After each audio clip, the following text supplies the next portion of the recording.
Hi, and welcome to our audiobook series brought to you by Burgapoly Publishing. Let the journey begin. Today we are presenting Chapter 5, 2 Galactic Months Later. The voice of the ship's automated system resonated through the cabin walls, its tone neither warm nor cold, simply a statement of fact, unyielding as the stars. Attention, all passengers of the SS Constellation. We are approaching our final destination. Sometime tonight, we will begin our orbit around the planet Zephro. In the morning, we will commence transport to the city of Jalopolis. Each room will receive individualized instructions for disembarkation. It has been our privilege to serve you these past 2 months. Perhaps our paths will cross again. Whether you are merely visiting Jalopolis or forging a new life there, on behalf of the crew, we wish you the best in your future endeavors. The message faded into silence.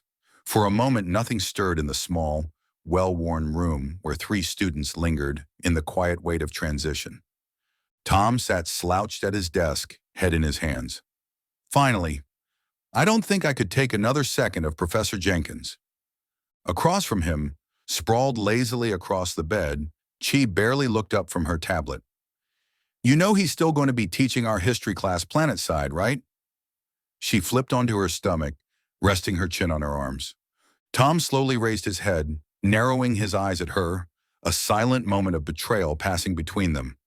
Then with a dramatic sigh, he returned to his half-finished report.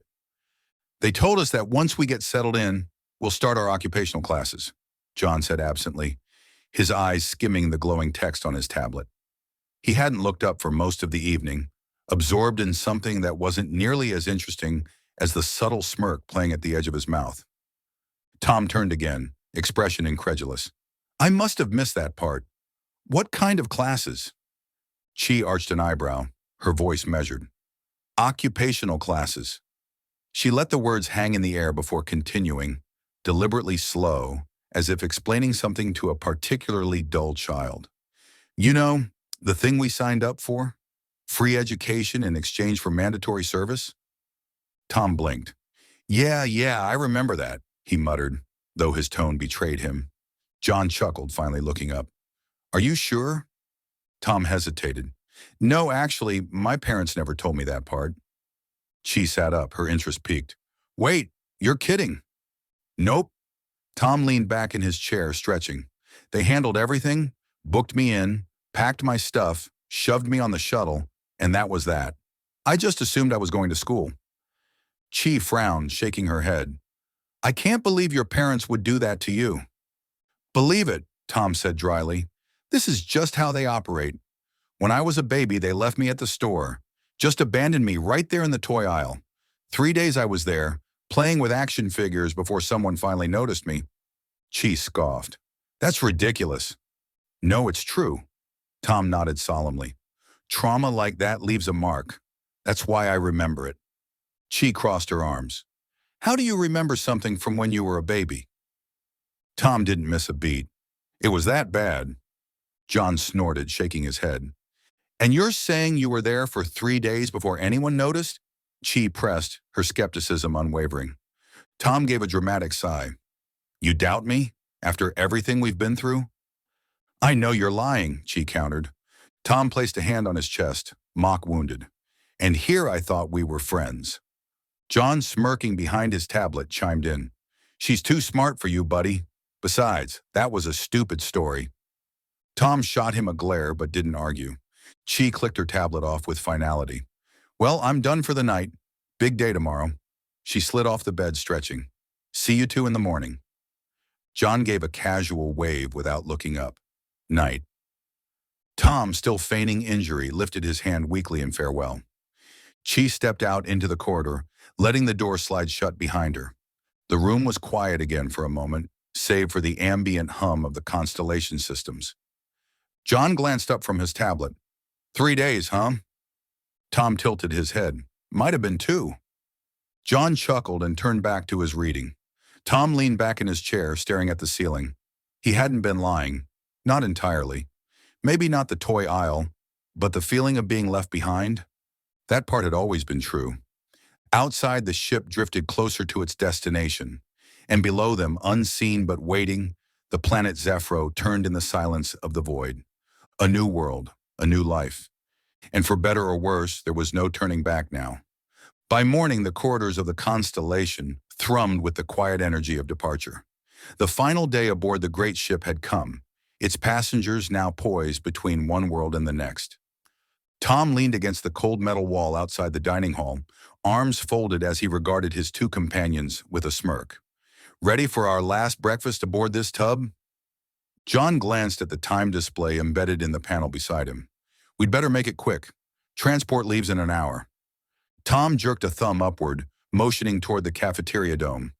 Beyond it, the planet loomed through layers of reinforced glass, a vast blue-green world rotating in silent majesty. "There's our new home for the next few years," he said, voice carrying a note of something unreadable.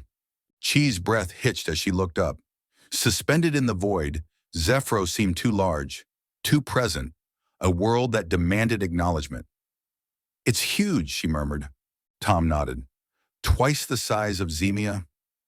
John, always the voice of quiet knowledge, added, "Professor Jenkins said the climate is similar to home. The major difference is the length of the seasons in the hemispheres. About 3/4 of the planet is ocean, and the land is mostly dense jungle." Tom exhaled, already restless. "Great. Hot, humid, and full of bugs." They ate with the efficiency of people who had spent 2 months following the rhythms of scheduled meals. No one lingered. There was too much waiting ahead. Afterward, they returned to their rooms, collected their bags, and made their way back to the same sector where they had first boarded.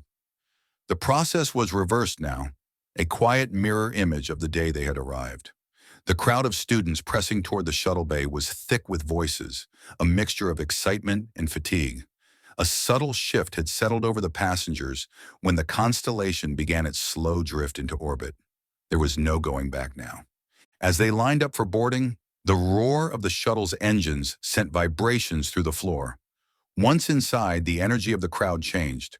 Conversation softened and laughter faded. The moment Zephro filled the viewports, the hush was absolute. It was one thing to hear of a world. It was another to see it. Below them, oceans stretched into infinity, broken only by landmasses swathed in green. Jungles vast enough to swallow nations. Rivers coiling through the terrain like veins of silver. Clouds thick with the breath of an unfamiliar ecosystem. The shuttle banked, descending through the upper atmosphere, and the void gave way to sky. The ship trembled slightly, heat blooming against its hull as it carved its way through the planet's gravity well. Cities did not dominate this world. Only one was carved into it, dwarfed by the expanse of nature surrounding it. Jalopolis was its name. Its skyline was a cluster of towering spires on the edge of a jungle peninsula stretching toward the sea. Even from the sky, it looked impossibly small against the vastness of the wild. As the shuttle neared the surface, the artificial voice of the transport system crackled to life. "Attention, ladies and gentlemen. We will land momentarily. We advise you to prepare for a minor adjustment to atmospheric pressure and oxygen density. Temporary dizziness or lightheadedness is common. Report to a medical center immediately if symptoms persist beyond a day." Tom stretched his arms above his head. "Sounds like fun," he muttered. "You guys ready?" The moment the ship touched down, the hush shattered. The passengers surged forward, driven by instinct, the need to arrive. Following the instructions provided, John, Chi, and Tom navigated their way to the baggage area. The terminal was smaller than the one they had left on Zemia, but just as crowded. They passed the arrival bays, one side receiving local shuttles, another handling the influx of travelers from orbit. Beyond that, a stream of private vehicles whisked away those with the means to avoid the chaos of public transport. Chi scanned the crowd, eyes searching. "The school was supposed to arrange transport for us." John motioned toward a central kiosk staffed by 2 android attendants. "That might be a place to ask." They moved through the flow of people, approaching the counter. The androids were humanoid in design, too precise to be mistaken for organic life, yet their mannerisms mirrored it unsettlingly. "How may we assist you?" one inquired, its voice smooth and calculated. A brief exchange of information followed, and soon enough they had their answer. The shuttle to Jalopolis University was already loading. The line was long, very long. Tom stared at the mass of students stretching ahead of them, his expression darkening. Yeah, I'm not waiting in that. John turned toward him, unimpressed. And what exactly do you suggest? Tom crossed his arms. They have to have taxis or something. John frowned. I don't have many credits. Tom waved a hand dismissively. We'll split it 3 ways. Shouldn't cost much. If it does, we'll just come back and wait. John and Chi exchanged skeptical glances, but in the end, they followed Tom's lead.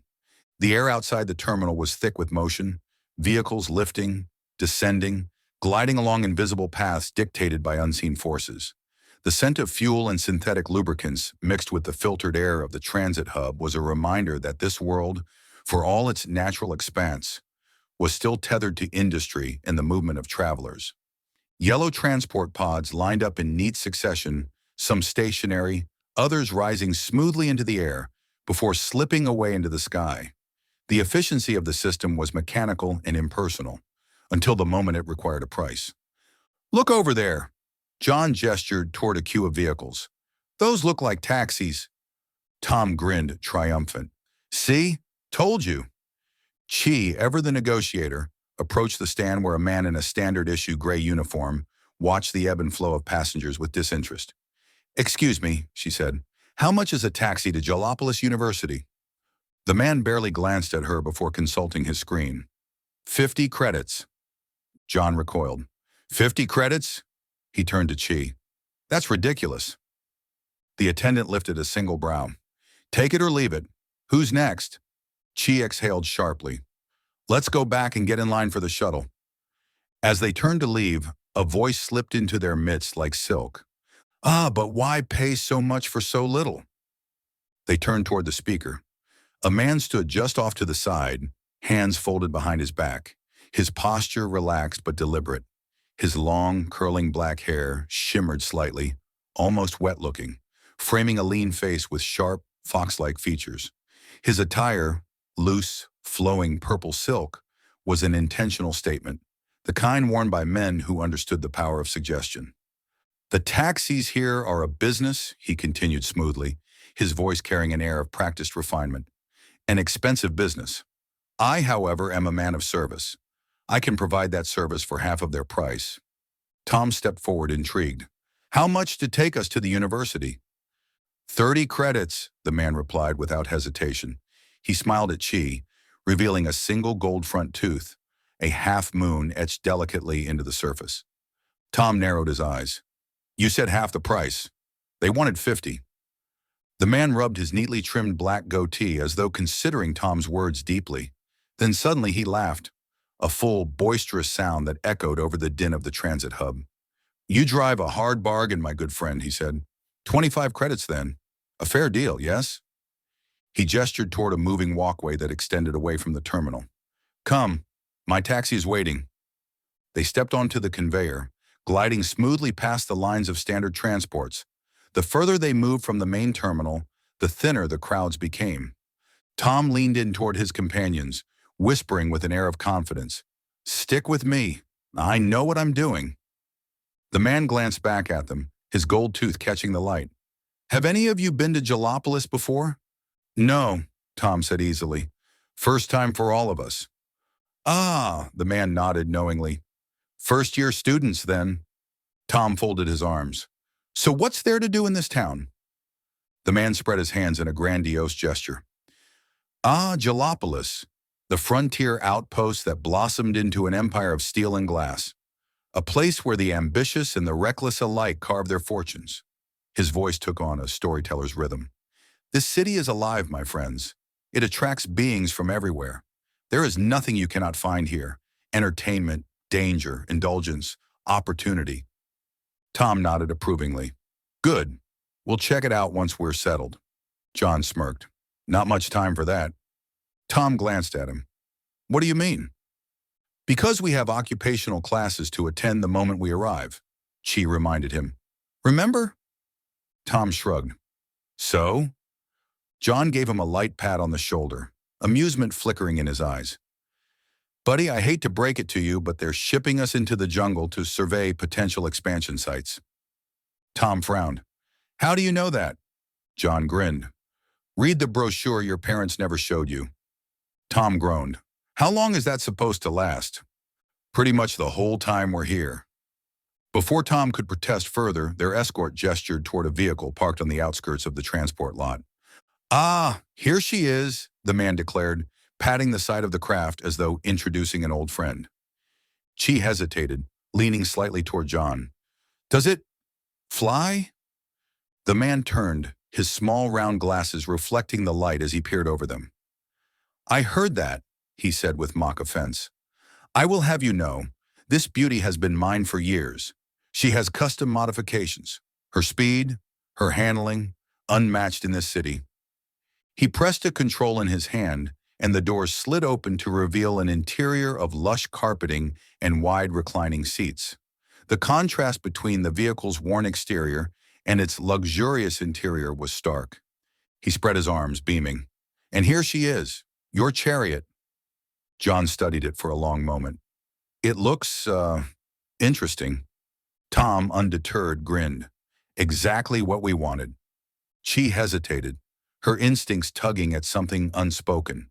The man's practiced charm, the distance they had walked from the main terminal, the too easy negotiation. I don't know about this, she murmured. Maybe we should just go back to the shuttle. Tom rolled his eyes.